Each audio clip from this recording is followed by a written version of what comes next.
doing that, Martha, when I saw my mom doing that, I am one person. When I came to Nairobi, hakuna mtu alinitezea. Mimi, we stayed in the house with my sister, and we never brought a man. We started hustling at college when we were still in college. Yeah, she could go her way, I could go my way. And whenever you meet, mtu anakuja na either you bring whatever you brought. I remember we stayed together and we could katana a piece of mandazi. Wow. For 5 bob then. And then we used to use the plastic to cups that we put through tea. But we never allowed anybody in our lives. Why? I saw my mom doing that. Yes. I saw my mom struggling. And she never, even when my dad was away, she never brought somebody else in that family. So I saw her living simple to make us become. She did what she had to do. And we started simple to where we are today. And therefore, what am I saying? I was just making awareness of my story. What am I saying? When you go through childhood trauma, there is no character you pick from who. Yeah. The environment is very hostile. Like you told me, you were born and brought up in the slum. So you're finding your way. You know you're finding your way. But is there anybody who understands that you're finding your way? No. Nobody understands. So you're already vulnerable. Your self-worth. Nobody created a worth. Nobody put a tag on Martha and told her that Martha, you are worth. Martha, you can make it. Then, number 3, when your self-esteem goes down, what happens? Your value goes down. Anybody can come and pick you. And you feel you don't belong to. And that is what we're having in the society. When your value, we keep on talking of socialites, and you find them else everywhere, even in our environment. Why this socialite? Is there anybody? There is a time I took an initiative, and I started talking to, I'm also a pastor, started preaching to them the gospel. And I sat with some of them. And some of the reason I picked from them, they are vulnerable, number 1, very poor self-esteem, their worth is down there. So everybody can pick them. Can you imagine somebody coming and picking you, learning with you? That is the society we are addressing. Why? They are hurting. But is there anybody to embrace them and to hug them and to tell them that you matter? No, we judge them. And the so-called people who are judging them, they're the same people who are going there to get casual sex, and we learn with it. So that is a kind of a society. So what do we need to do? We need to empower people. It's true, you can never go back. Past is never forgotten. Yeah. It's like the way we say, whatever you're speaking here, Martha, it will never be forgotten, even by our generation. Yes. That is why we need to be careful with the information that we give. So, how can we help these people who have gone through childhood trauma? Number 1, let them know that they accept themselves first. Even if nobody else accepts you. First of all, the person who needs to accept self is you. And that is what we call self-acceptance or self-love. You look at yourself in the mirror and tell yourself, I am worth. I am beautiful. I am beautiful. I can make it. I can make it. You see this affirmation word? Yes. I can do it. I am worth.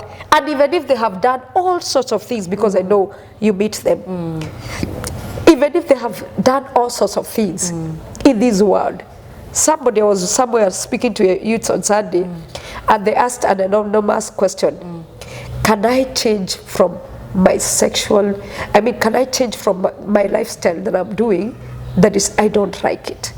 I told them, yes, like yesterday. It's true the past will keep on calling, but again, you can change the history of your future because you're going somewhere and you're becoming someone. And therefore, this is what we need to tell the people. They first accept that it's true, my childhood was bad, I went through pain, and then let them re-experience the childhood. How do you re-experience the childhood? Talk about your bad things that you went through, and for them. Unajua, tunasemanga kuoga ni kuvua nguo. Na maji ukiyavulia nguo, shati uyaoge. Kwa hivyo kama unataka kupona from your childhood mess, you need to undo them. You just put yourself naked. Put yourself, experience the pain. talk about your pain, talk about your abuse. You know, some people are abused at an early stage. Yes. Those They have never talked about it. They have never. They just and who abused them? Not people who are outside. Not inside, immediate family. The immediate family. Let me use that word because most of them is that immediate family. Abuse starts from immediate people. People who know you, and people who know your vulnerability, and people who know you'll never tell somebody. So, number one, talk about it. If you went through a rape, even if it was your cousin, even if it was your cousin brother, or that is how they call it, your cousin brother, your cousin sister, your whoever did it, even if it was your guka who did it, uncle. your distant uncle, it never goes from far. No, it's within. Why? Because they have already known. Who will you tell? Like you, mother, who could you have told? No one. Your grandma, she's busy with other things. Would you want to burden her? No. So that is what happens. So for the people who have gone through abuse, let them start talking about it. Let them unfold the shame. You know, aibu, there is that growth. You know why the self-esteem goes down? Because they already have a mask of shame. So you need to face off the mask and talk about it. As I was growing up, my uncle slept with me and never told somebody. And because of that, it pains me. And you know that determines how you handle men in future. If you're left by your uncle, by your brother, by your sister, by your auntie, by somebody whom you respected, how on earth will you ever face such a person? And what happened is they have already put a scar in you that men are labeled as bad. But it's because you made the wrong one. It's because you abused. Your purpose on earth was never valued. It was misused. So today, you're telling yourself, there are people today who entered into marriage, but they're never happy in marriage. Yeah, I'll give an example. A lady called me the other day after watching my story, and she told me she feels that she doesn't know where she went wrong as a mother, because during her time bringing up her son, they had a houseboy in the house. And when her son was of age, the houseboy was dismissed. And even the husband went and did a wedding, and this woman, because the husband had stayed at her home for a very long time, even sponsored the wedding, just came to find out like a year ago that her son now, and already the son is married, coming to tell her, do you know whoever brought me up now, our houseboy, sodomized me, not once, not twice, and that thing has been hurting me. Now he's a married man with kids, but it's still, no, that woman called me and told me, up to today, I don't even know which words to tell my son.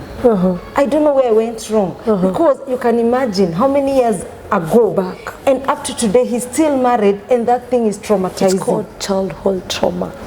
Many people are suffering from childhood trauma. Do they ever speak about it? No. And you can find that that person, that man, they can be attracted to people who are from the same-sex marriage. Yes. They can be, they are vulnerable to people of same-sex marriage. Yes. Do you know why? Already I was ashamed. It's a shame when somebody uses my SIM too for his, I mean, you know, you can imagine. Satisfaction. His It is not satisfaction. Right. It's very wrong. But did he ever talk about it? No. No. Today, he is traumatized. He has childhood trauma. Who is going to heal them? It is him to accept it was wrong. And let's not put a mask. Let people know that if something was done wrong during our childhood, it will never be undone. It's a mess forever. However, we have said there is hope. You remember the 4 things that we said when some of the, I just mentioned a few because there are many. We said when somebody is vulnerable, I mean when somebody has childhood trauma, they're vulnerable, their self-esteem is very low, and then their worth goes down. And then they are subjective to abuse. Why? Because they buy acceptance. Can it be that every time people need help, the person they call to me, it's you? How comes if I need to hang out with somebody, I call Martha? How comes when when I need some money, I call Martha? Yes. How comes? Why is it I'm so agreeable? Why is it that I never have a no in my life? By the way, these people, they never have a no for an answer. Because if I say no, I'm going to lose my friend. Your social circle is managed by you being misused. One time, somebody told me, because we are never allowed to mention name, neither are we supposed to do a suggestive thing towards, but somebody told me there is a time she could give out everything without knowing, to a point of giving even, very valuable thing. Oh my God. At one time, she found that she was giving out, she had a lot of money in the account.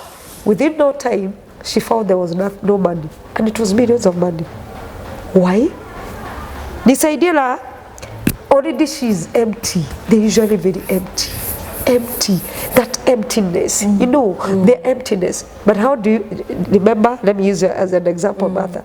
A very beautiful girl, but inside you're empty. She has a vacuum. We'd say mental health. If I have a scar here or I'm hurt, I'm going to dress it. Yeah. If my tooth is aching, I'm going to see a dentist. Yeah. If my ear is aching or I have eye issues, I'm going to see an optician or an ENT surgeon. But when my mental health is compromised, who sees? Nobody. You have a headache. Nobody. Take a pill. You're stressed. Relax. You feel tired, go and sleep, take a walk. Take a walk. But it's called a casual talk towards mental health. It's more killing than, did you see, again, let's go to our aftermath of COVID-19, a lot of suicides, a lot of homicide. Was it addressed? No. We swept it under cover. So today, whatever you're doing a good job, because you're creating awareness to the society. They need to know that it's okay not to be okay. We were addressing now the remedy for childhood trauma. Number one, acceptance. Accept the issues that we went through. It was long, and it was not the right thing that was done to you. But again, accept. Then also accept that you need help. Yeah. Because even me, I'm a psychologist, a mental health specialist. I cannot just walk in the streets, go telling people, you are sick, you know you're mentally sick, and I go see a bad person. No. But if somebody says, you can only identify with the people who came to your inbox. And as they come to your inbox, please refer them for counseling. Yeah. Why? Because you may not have the help. Let people seek the right path. For the right, if you go to the hospital, a doctor prescribes. He cracks the history. After cracking the history, then he gives you the right remedy and gives you prescription according to the diagnosis. So even as let's go through a proper diagnosis of our mental issues and then get the right treatment. Even as psychologists, we have treatment plan. So number one, accept that you need help. Number two, start loving yourself. Appreciate yourself. Yes. Speak positive about yourself. Speak positive words and do the negatives. Because most people who are vulnerable, who have gone through trauma, a lot of negative energy. They have fed on negative energy throughout. And what happens after feeding with negative energy? You get tormented. You're mentally tormented. Why? Because is anything good that, are you even thinking anything good? No. So you're tormented, you're in fear, you're in anxiety, you're disappointed, you're frustrated. Does anybody knows? No. People will tell you, wewe zoea, hizi shida ziko. Kama wewe ni mwanaume, simama, kiume. And for sure wewe si wa kwanza. Lazima ujikaze. Ukikaa hivi unaexpect nani atakusaidia. And that is the next point. Prioritize yourself. Because many people who are mentally sick and mentally disturbed and who are having traumatic issues, they forget themselves. And that is why, because you've already forgotten yourself, people will know that you are easily available and affordable. So prioritize yourself. Then seek mental health professionals who are going to walk you the journey. But before you get there, you must accept that I need help. Then be ready to get vulnerable. I mean, be ready to talk about your story. Yeah. Yes, be ready to talk about your story. We call it re-experience the pain. When you experience, if I have gone through an operation and it needed to be a specialist attention, but the person who handled it, they just covered on the top. The wound will heal, but then it will continue oozing. So it will again need a specialist to do a further surgery.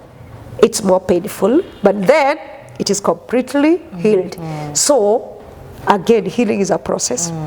It's not a one-day event, quick fix. And that is why people, when they feel like they are stressed or depressed, because depression has been misused, they run to a chemist or they run to wherever, and then they get antidepressants to numb the pain. Because you already have a lot of pain. So when you numb the pain, what will happen is you never get healed. So psychotherapy is very important. If you're a family, you've gone through childhood pain, go see a family therapist or go through a family therapy. If you've gone through losses, they can also cause trauma. If like now you're a baby who was born at an early stage and you lost your mother and your father, you're an orphan.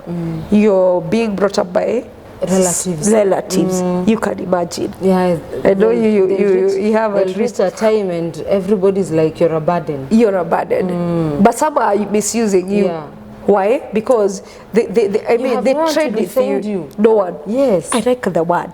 No one to defend you. And we want to bring hope to these people. The final word that I want to say, that also there is a God in heaven who can take care of them. Yeah. So as you do that, do a physical check, do a lot of exercise because they will help you. Then after doing a physical check, also do a mental health check whereby you go through psychotherapy. Then number 3, also there is a God that can also intervene in your circumstances. Because if your life was compromised by people who didn't care and they felt you don't care, I want to remind you, even if you didn't have a father, you didn't have you had an absent father, an absent mother, absent parents, out of faith, there is a God who is your father, who art in heaven. So sometimes get comfort from him, because he says, I am the father to the fatherless. I am a husband to the widow. And therefore, for you, it's also good to seek that personal, quiet time with God. Remind him, you created me in your image and likeness. I am yours. I know I might have landed in the wrong hands of my mother, and she never needed me, but I know you had a purpose. True. And that is why everybody needs to be reminded that they are purposeful, they are worth, they will add up to something. Why? Because there is a God. Always God created each and every individual for them to accomplish a purpose. And that is why, Martha, you went through pain because you're a solution to somebody else. And thank God you never wasted your pain. Thank you. Because it could have been put to a drain. You were suffering, or you could have killed yourself, committed suicide, or you could have entered into depression. But you dusted yourself and said, wait girl, this girl is lovable, is likable, and can give a solution to somebody.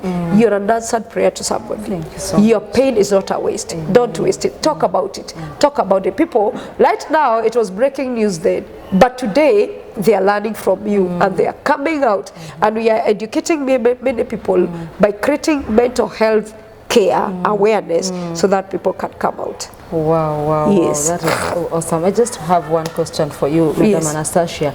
Now, through the childhood abuse, is it also causing a lot of getting into from one marriage to another, to another, to another? Is it because of that childhood trauma that someone maybe have gone and you get married today, and then tomorrow if you just have a slight misunderstanding, you feel that this man doesn't love you, you walk out, you go seek refuge somewhere else? A sick person has they're vulnerable. And they have an empty space. And that empty space, it's not, the problem is not the partner. The problem is within themselves. Yes. Because he or she has not accepted. Yes. To face it. And the problem needs to be addressed, not by them, but by you. And what will happen? You'll never get satisfaction because there is something you're looking for. You're looking for a father in a man who is your husband. And maybe he's also coming from a broken family or from an abandoned family. So he's looking for a mother in you. So somebody who is looking for a father in a girl of 19 years or 20, and somebody who is looking for a mother in a girl who is 20 years, there is a crisis. That is why we get conflict. You love shoulders because there is a conflict. And once you cannot agree and lead from the same page, what will happen is you break up. There is no communication. There is that gap. You know, the moment you knew that this man doesn't hear what I want or doesn't sing my music, I developed a backlash. And there was a gap. We started widening the gap. And that is where we encourage people. And personally, when people are doing marriage, I don't like the hit and all that. I want somebody to go through proper premarital counseling, whereby you as a girl and you as a gent, a lady and a gent, you are helped personally. You understand yourself. You understand your personality. You understand your behavior. You understand your background and the past issues, and then you address them. Once you address them, then the other person, your partner, the gent, also goes through the same process. Once they understand themselves, then bring them together. Ask them, do you still feel that you want to love her and to walk her down the aisle? But what happens? People, before they start premarital counseling, they have already started living together. So how will you separate them? You know, even me as a therapist, even me as a therapist who want to separate them, I'll be left there in the middle because they will come to you today, they come to you tomorrow, and then the third day, you won't get tired. The third day, they start seeing their flaws and they start seeing their dark side and they are ashamed. So they disappear, both of them. The next minute you'll hear is so and so, I was seeing them for counseling. What happened? I'm sorry, we are no longer together. Why? Because it was not addressed before. It was not addressed before. You need to put a closure of your past before you enter to a marriage. But who is ready to listen? Nobody. Somebody said somewhere that marriage is an investment. If I see, if you see somebody who can be able to pay rent, who can be able to cater for my bills. I think we are also doing the wrong thing saying that, because I don't think marriage is an investment. It should not be. It should not be. It's like a solution. It's like, what can we say? I am learning away from something, and as you learn away, somebody gives you leverage. But what will happen?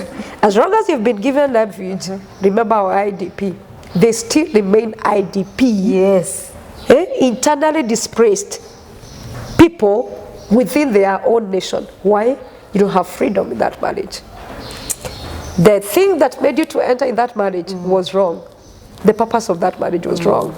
And because the purpose was wrong, what will happen? What happens is that you are in that marriage, you're serving the wrong purpose. You're serving the wrong thing and serving the wrong purpose. Within no time, a human being gets tired. You get weary. These are the kind of person I wanted. These are the kind of marriage I wanted, because you are an internally displaced person within somebody else's space. So what will happen? Because you are invading somebody else's space, you don't have freedom. Look at young girls. Why on earth should a young girl, a 19 years old, 18 years old, where are they going with a 60 years old? Something is wrong. This old man, he is visiting this is her grandchild, actually. A grandchild. So a fourth generation with a second generation. There is a problem. And what we don't know, he is also sick.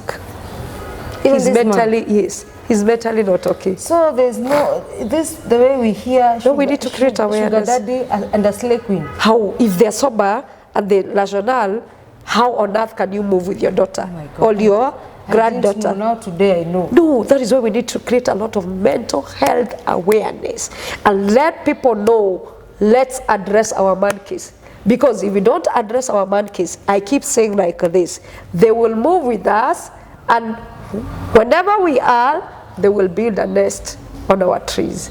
So when we move with the monkeys, they will keep on eating the fruits. We'll never become fruitful and productive because our mental health productivity, we are compromised. So when I move with my monkeys, I don't divorce them. They will keep on eating my fruits.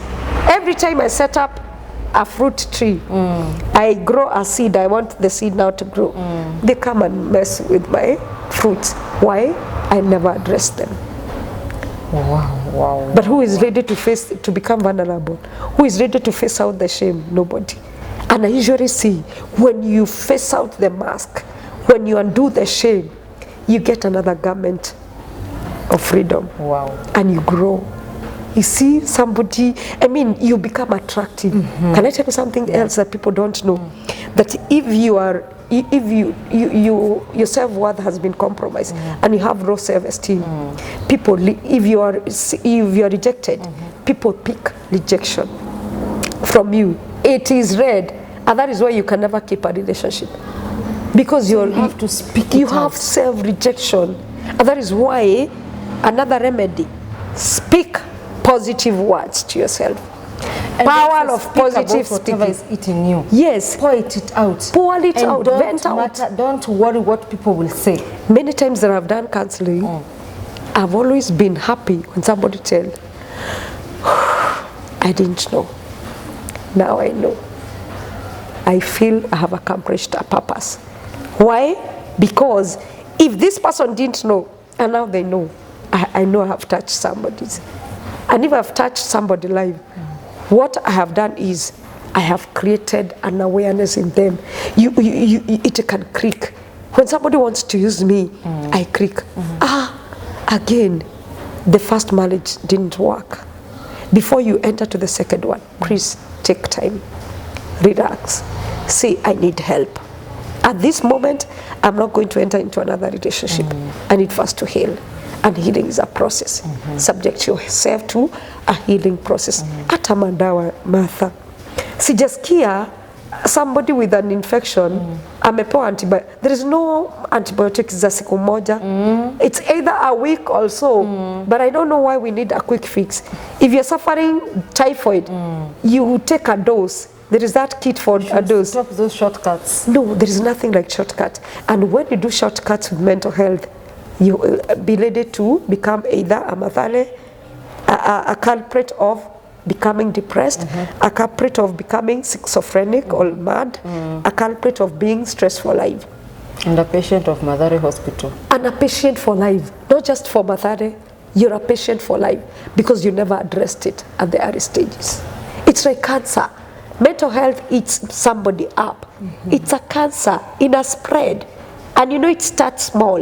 It eats on you. It eats on you. It eats on you. Your productivity goes down. Sooner or later, you see there is no worth of doing a job. Finally, unasema, I have walked this journey, and finally I want to exit. An escape route becomes your suicide, and then you kill yourself. Wow. Because it is a cancer. It has spread within you. Yeah. It has eaten you up. Drained you. Yes, it has eaten you. I mean, it has eaten you up. Your self-esteem is low. Your productivity. Have you ever seen somebody who was working very well? Did you remember that story of that man who who dropped himself from the 4th-story building? Was it 4th or 5th? And he was a person who was earning a lot of money. What could have been the reason? It's because they saw vanity, they saw blackout, and they said, enough is enough. I just want to end my life. You remember that doctor who killed himself? Yeah. And the kids?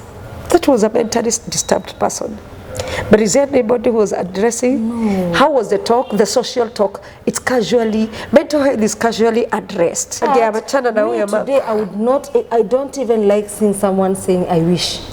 Because if today, Anastasia, just like you have said, if today I'm with you, and you start, because I'm very sure, today even if, before even I take a rope, and I'm staying with you, Anastasia, I have already shown you enough red lights. Yes. It is your responsibility. Ignorance. Ignorance. You see, ignorance. Ignorance is not a defense. It's not. Ignorance. It's not a defense. Yeah, because everybody is like, akuniambia. How? And yet, the minute that person disappears or dead, you'll be the first. You know he was doing this. You know she was doing this. Really? Those were enough red flags. And that is why we need to speak it out, create awareness, let people know. The first world country, they address mental health as a health issue, and it is there all over.